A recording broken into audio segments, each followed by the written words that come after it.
Welcome back. My name's Mark. This is Supersonic Sax, and today we're talking about the most important piece of equipment you need to consider in your saxophone setup, the reed. We're going to consider a few facts about reeds, and by the end of this video, you'll know exactly how to determine which reed will work best for you. Stick around to the very end, and I'll show you which reeds I've found work best for me, that help me play consistently over a range of nearly 5 octaves and sometimes more. I'll also tell you about a kind of open secret that some players use to get a bigger, more flexible sound that you might also find helpful in your playing. So reeds are most commonly made from a type of cane, largely for historical reasons, because when the saxophone was invented in the mid-19th century, as far as I know, cane reeds were the only game in town, and had been in use for several centuries or maybe even millennia. At a structural level, the cane reed is made up of fibers that run along its length, and are rated on a spectrum from soft to hard, usually corresponding to a numbering system from about 1 to 5. What this number actually refers to is the density of the fibers that make up the reed. When the density of the fibers is higher, there is more resistance when blowing into the horn, and the player experiences the reed as hard. Less fiber density equals less resistance, so the reed responds more quickly in response to the airstream, and the reed feels soft.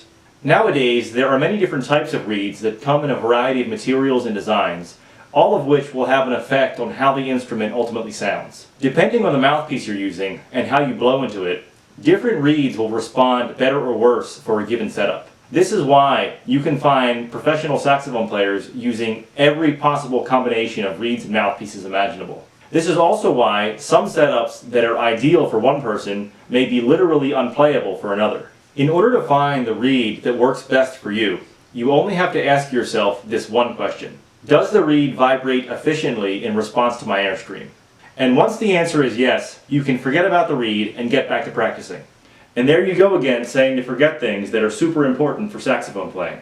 It is true that the reed has an undeniably important part to play in our setup, and I would argue the most important part. But its only role is to vibrate, and once it's doing that, the rest is on us. So how do you go about deciding which reed is best for you?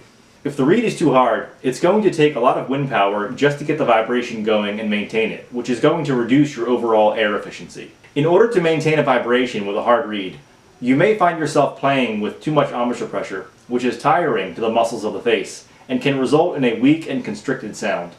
A reed that is too soft, on the other hand, may sound big and free in the low register and at low to medium volumes, but once you play higher or louder, the reed could close against the mouthpiece and stop vibrating, where you'll lose the sound altogether. Broadly speaking, mouthpieces with larger tip openings can handle softer reeds without closing up, and smaller mouthpieces can handle harder reeds without feeling too resistant. I should point out that this is a drastic oversimplification, because there are many other factors to mouthpieces and reeds that will affect how a setup performs, but it's a reasonable starting point. Now let's hear some examples of a reed that is too hard, too soft, and somewhere in between. The mouthpiece I'm playing on is a Theo Wane Gaia 3 in an 8 or 110 tip opening, which is a little bit larger than the most popular 7-star size for Autolink style mouthpieces, but it's still a fairly middle of the road type tenor mouthpiece. So here's a reed that is too hard for this setup.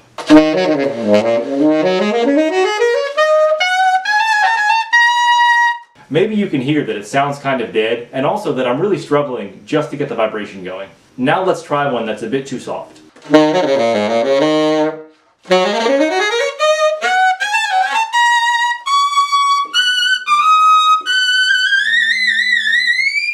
It responds very well in the low and middle registers and even plays pretty well into the top tones.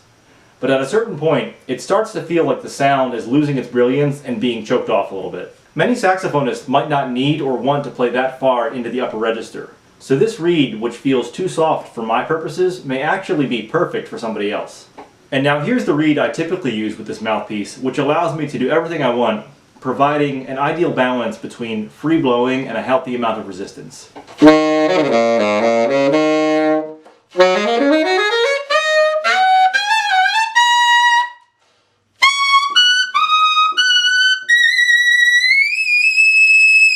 I can feel that I'm working a little bit harder in the lower register compared to the last reed, but not so much that it's inhibiting, and the tone remains stable into the 5th octave, which covers pretty much any note I would ever need to play.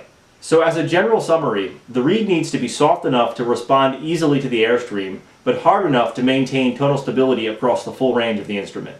One way to find that sweet spot is to start with reeds that are too soft and then gradually move up in strength until you find the point at which the reeds are too resistant to play comfortably. Also, given the choice between a reed that is too soft or too hard, always go with the former. The limitations of a softer reed are generally less detrimental to your playing than those of a harder one, because you may just have to back off the wind power a bit to get a good sound, but there will still be a sound. With too much resistance at the reed, you may struggle to get a sound at all, or lose so much wind power to get the vibration started that you compensate by developing bad habits, such as biting the mouthpiece. On the contrary, a softer reed can teach you how to play with a relaxed and flexible embouchure as you learn to move comfortably around the horn. There is a common misconception, especially among younger students just starting out, that a harder reed means you're a more advanced player. But keep this in mind, you only need a harder reed if it allows you to do something the softer reed does not. The bottom line is, play whatever works for you, and don't feel like there's some standard you have to measure up to. If the reed vibrates, it's doing its job, and you can direct your focus to the things you need to address to become a better saxophonist. And now for the big reveal. The reeds I play on are Harry Hartman's fiber reed. There is a common myth that cane reeds are inherently superior to synthetic ones. Different, yes, but better or worse depends entirely on what a player is looking for in a reed. As somebody who plays many different instruments, when I pick up a horn to practice it, I just need it to work. And Harry Hartman's fiber reeds allow me to do exactly that. They feel the same every time, play consistently across the full range of the instrument, and most importantly for me, they sound like a saxophone. Any deficiencies I might find in my sound feel like something I have to correct through long tones and more practice, rather than something that can be fixed with a simple change of equipment. On my modern mouthpieces with medium to large tip openings, I'm using the Hemp model. And for vintage large chamber mouthpieces with very small tip openings, I found the Carbon Classic to work quite well.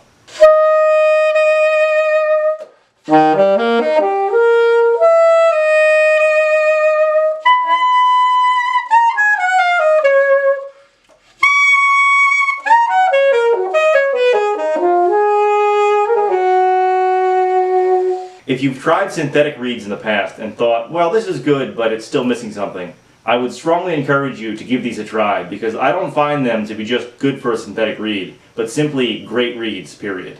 About that open secret regarding reeds. You don't necessarily need to use the reeds that are made specifically for the instrument you're playing. For instance, Lenny Pickett uses a bass clarinet reed on his tenor sax. Earl Bostic used a tenor sax reed on his alto. And Place Johnson, whose tenor sound is world famous in the Pink Panther theme, uses a baritone sax reed on his tenor mouthpiece. I've also heard rumors that at certain points in their career, Lester Young and Coleman Hawkins did the same thing. If you decide to try this, you'll probably want to go up a strength or two with your reed. Because the vibrating part of the reed is longer, it has the effect of feeling much softer on a smaller mouthpiece. I've been experimenting with a tenor reed on alto, and the results are certainly interesting.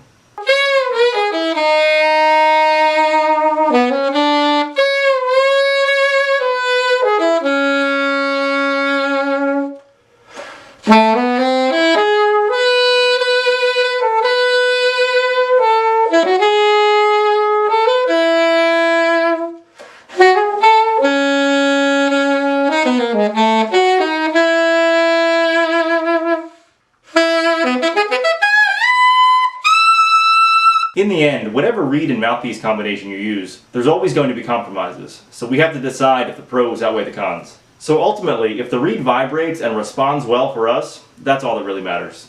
For some more information about saxophone playing, check out our other videos. And if you'd like a free mini ebook about 3 principles that lay the foundation for effortless playing, check out the link below. And if you're ready to go one step further, there's a method book available with simple step-by-step practice routines that anybody can use to develop control over the full range of the saxophone. In the next video, we'll talk about the saxophone mouthpiece and the inseparable role that it plays with the reed in initiating tone production. Until then, keep doing the breathing exercises, and I'll see you next time.